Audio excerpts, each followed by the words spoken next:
La petite fille rentrait chez elle quand elle heurta accidentellement un trafiquant d'êtres humains. Elle vit que le bébé que le trafiquant tenait dans ses bras pleurait sans arrêt. Elle se plaça aussitôt sur son chemin et lui ordonna de poser le bébé. Le trafiquant, furieux, lui cria de s'écarter. Il la menaça en disant que sinon, il la vendrait avec le bébé dans les montagnes. La fillette n'eut pas la moindre peur. Elle dit que si le trafiquant posait le bébé, elle irait avec lui. Le trafiquant resta stupéfait en l'entendant. Il demanda à la fillette pourquoi elle ferait une telle chose. La fillette répondit qu'elle n'avait jamais vu son père depuis son enfance. Elle ajouta que sa mère ne l'aimait pas non plus. Alors elle ne voulait plus rester dans cette maison. En entendant cela, le trafiquant ressentit un peu de culpabilité. Il regarda le bébé voler dans ses bras, puis la petite fille raisonnable qui se tenait devant lui. Il décida d'aller se rendre à la police. À ce moment-là, la mère du bébé arriva, poursuivie par les villageois. Parmi eux se trouvait un PDG dont la fortune s'élevait à 100 milliards. Le PDG ordonna à ses gardes du corps d'arrêter le trafiquant et de le remettre à la police. La femme fut folle de joie de retrouver son bébé. Elle remercia le PDG pour son aide. Le PDG répondit que c'était simplement ce qu'il fallait faire, parce qu'il avait lui aussi perdu une fille. Il la cherchait depuis de nombreuses années. Les villageois dirent qu'ils aideraient le PDG à retrouver sa fille.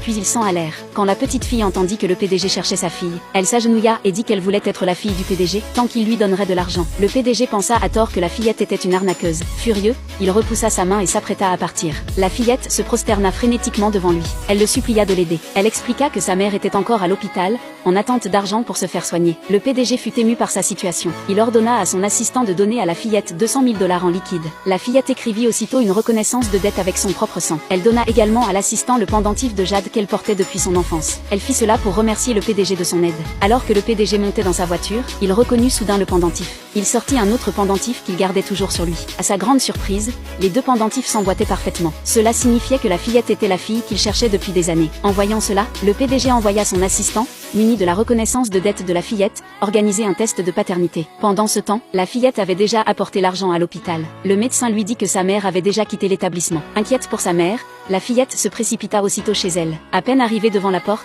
elle surprit accidentellement une conversation secrète entre sa mère et son père adoptif. Il s'avéra qu'ils avaient toujours fait semblant d'être pauvres. Ils avaient menti à la fillette, lui faisant croire qu'ils étaient une famille nécessiteuse. Ils la forçaient à vendre des marchandises sur un stand et à ramasser des bouteilles chaque jour pour les entretenir. En réalité, ils valaient des centaines de millions. Les jouets de leur fils étaient faits d'or. Même la maladie de la mère était un mensonge destiné à tromper la fillette. Ils l'avaient gardée près d'eux parce qu'ils voulaient utiliser son cœur pour remplacer celui de leur fils. Leur fils était né avec une malformation cardiaque. Il avait besoin du cœur de la fillette pour survivre. En entendant tout cela, la fillette eut le cœur brisé. Jamais elle n'aurait imaginé que sa mère se servait d'elle depuis le début. La petite fille entra en courant dans la maison et révéla leur mensonge. Quand la mère et le père adoptif virent qu'elle connaissait la vérité, ils planifièrent de la capturer et de l'emmener à l'hôpital pour la congeler et lui transplanter rapidement le cœur dans leur fils. De l'autre côté, le PDG reçut le rapport du test de paternité. Il découvrit que la fillette était bel et bien sa fille perdue depuis longtemps. Il ordonna immédiatement à son assistant de préparer une voiture pour aller la chercher. Sans qu'il le sache, au même moment, le père adoptif